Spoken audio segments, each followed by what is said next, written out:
I'm in the bathroom and I'm smoking. Got the stem. The stem is the pipe for the crack, and the bic. So there was nothing left in the pipe. Absolutely nothing. I hit it so much with the lighter, with the flick of the bic, that the glass pipe actually exploded. So what I'm holding in my hand is a piece of glass about an inch long with a point. It's very, very hot. My finger is burnt from holding the hot lighter. So here I am holding this little piece of glass, and I'm flicking, and I'm trying to get a hit. And all I'm doing is inhaling hot whatever. And the glass stem is so hot, it's stuck to my lip. My lip is burnt. It's burnt, right? I got a blister, and I'm going like this. My finger is burnt from the fire. My fingers are burnt from holding the hot glass. There's nothing in it. I can't get anything out of it. My heart is beating so fast, it felt like it was going to explode from the crack, because it makes your heart beat about 85 beats faster. I wrote a book. It's called The Cocaine Papers, where I get into the pharmacology, and depending on your weight, cocaine accelerates your heartbeat a certain amount of times. Like, for example, just throwing a number for an example, if your natural heartbeat is 85 beats per minute and you weigh X amount of pounds, then by taking cocaine, your heartbeat will go up to maybe 150 beats per minute. Whatever. I'm just throwing those numbers out. I don't remember correctly, but they're in a book that I wrote, which was never published, called The Cocaine Papers, what drug dealers don't tell you. So I'm hitting this stem. There's nothing in it. My lips are stuck to the pipe. I'm dry. There's no saliva in my mouth. I'm burnt here. I'm burnt here. And I'm burnt here. I'm on my knees. I can't breathe. My heart is about to explode. And guess what? I'm still trying to get a hit. All I'm thinking is, I want another hit. And there's nothing in it. And I'm going like this. And I'm on my knees in the bathroom, and I'm shaking, and I'm shaking, and I'm trying to inhale something from a pipe that's not in it, when in reality my lungs are begging for oxygen. That's what fucking drugs do to you, man. That's why I hate fucking drugs.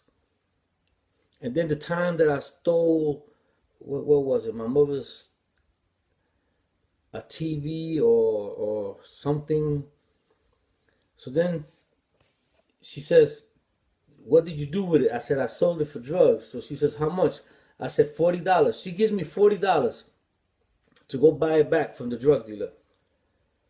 I go in the building, and she's waiting outside the building. I go out the back. I buy more drugs with the $40 from the drug dealer. I go from the basement. I do the drugs. And then I'm down the block, about 6 buildings down. And I'm watching my mother standing in the wintertime in front of this building for hours and hours, waiting for me, her baby, her son, to come down with whatever it is that I stole. Maybe it was a TV or something.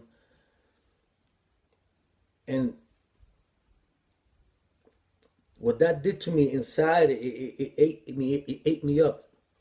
I felt so guilty. I wanted to cry. But my brain, I just wanted more crack. Those are just some of the memories that I have.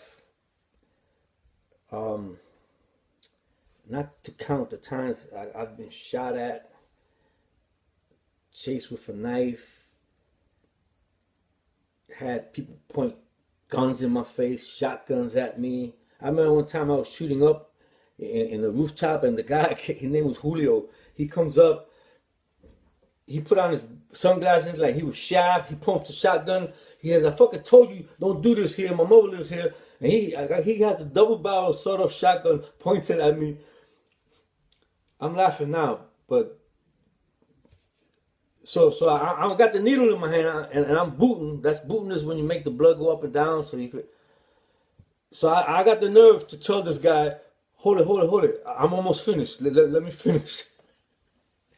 It's fucking funny, man. It's fucking funny. I remember once the white boys used to come from upstate, the rich to buy coke from the dealers. So this guy named Bones, since I was homeless, I used to sleep with a gun. We used to have different guns, and the guns had names. This gun's name, it was a 5-shot 38. We used to call it Bandit. So I said, let me Bandit. He said, there's a guy, there's a hockey player, just bought a whole, like an ounce of coke from Pablo, what's his name? Dominican drug dealer. So the guy comes down the stairs. I got Bandit in the paper bag, and when the guy comes down, I pull it out and I point it to his face. Now you can see the bullets in the chamber. So I say to him, give it to me. He's actually walking towards me, like trying to talk me out of it. So I say, listen, do you know what this is? He says, no, come to my car. I got something for you. Now, in a flash of an instant, in my mind, I was in a hallway. I heard the echo of the bullet as if I would have fired it, but I did not fire it because I would not kill anybody for money. That was a different lifestyle. I'm talking about 1988, 87. I'm not like that now, but I step back and I let him walk away. So when I go to Bones, who was a thief in the neighborhood, but he was my friend. He used to look out for me. He used to like give me food, take me to his house to eat. And anyway, so he said, oh, I would have shot him. And I said, I'm not going to kill anybody for money. That's just one of the times. I've had guns in people's faces so many times, and I didn't pull the trigger. And I'm grateful because I would have been in jail forever if it wasn't for I call it the mercy of God. Some people don't believe in God, but I call it blessings. Like when guys, I'm sitting in front of a building and 2 guys come out of nowhere. It's like 3 o'clock in the morning, and as soon as they get close to me, they take out these knives. I never ran so fast. You know how a quarterback runs when he's playing football? I don't know what the hell, where I got that power from. I remember I used to sleep in basements, and I used to overhear conversations in the middle of the night of people that were upstairs hanging out in the corner. I used to overhear some stuff, and I remember Joey. Joey was the guy that turned the whole block on to crack. And them days we used to do it with ammonia. I wrote a poem about him. They found his body in a garbage bag. He played a game, it was not tag. Joey always had a smile, but being sneaky was his style. What a shame the way he died. Inside my mind, I hear his cries. This was murder, not a joke. They tortured him. They made him choke. Joey was a good-looking guy, man. 22 years old, smiling face, charming personality. Everybody liked Joey. But Joey had one thing. I myself was going to wait for him in the hallway and beat the shit out of him with a bat. Because he says to me, go to Adolfo and get a gram of coke on credit, I'll pay half. And he never did. So basically, so in my mentality at that time, all drugged up, full of chemicals, that's what, I'm glad I never went through with it. Coincidentally, his daughter also got murdered across the street from where he was murdered, from a stray bullet. I'm talking about 134th Street in Amsterdam Avenue in Manhattan.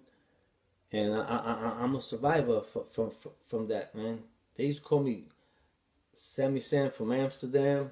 I used to have this thing where I would get in the middle of the street, take out my private parts, my balls, and shake them up and down, and hold the gun up in the air and say, I'm bulletproof, I'm bad, I don't give a fuck.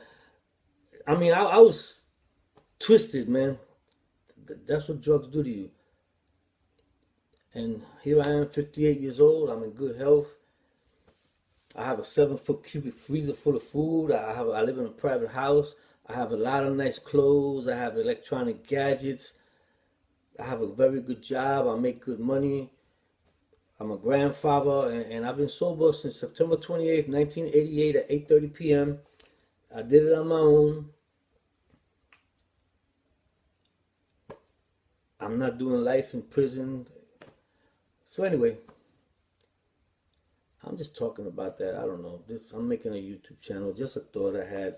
I don't want to let that stuff go to waste. I have a book I wrote called Crack Street, Victim Lane. It's poems that I actually wrote as a crackhead, and then I do some cartoons, illustrations to match each poem. I think it's good stuff. I have the original manuscript, the original sketches. I don't know. Okay, here's just another video, excuse me, to add to the page.